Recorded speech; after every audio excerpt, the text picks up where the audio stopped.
त्यांना काही जेवायला द्यायचं नाही, त्यांना त्रास द्यायचा आणि मग गेल्यानंतर फोटोला हार काय घालायचा, रोज पाया काय पडायच्या. मृत व्यक्तींचं चित्र घरात ठेवू का नाही? आता तुझे बाबा वारले, किती वर्ष झाले? 5.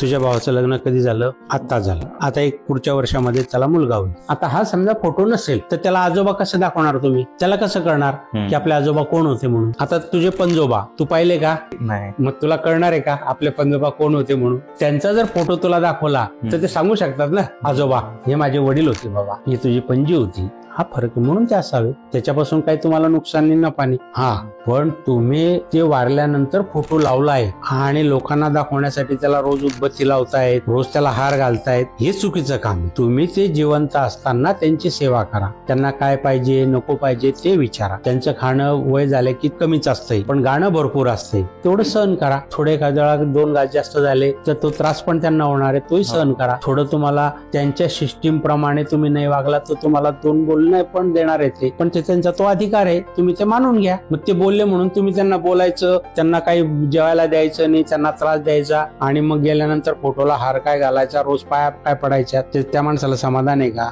नाहीये. तू काय म्हणणार आहे? अरे तू हार घालतोय, मला इथे उदबत्ती लावतोय, तर माझा आत्मा दुसऱ्या आत्म्यात जात नाही ना शरीरात, मला मुक्ती मिळत नाहीये, मी फिरतोच आहे ब्रह्मांडामध्ये.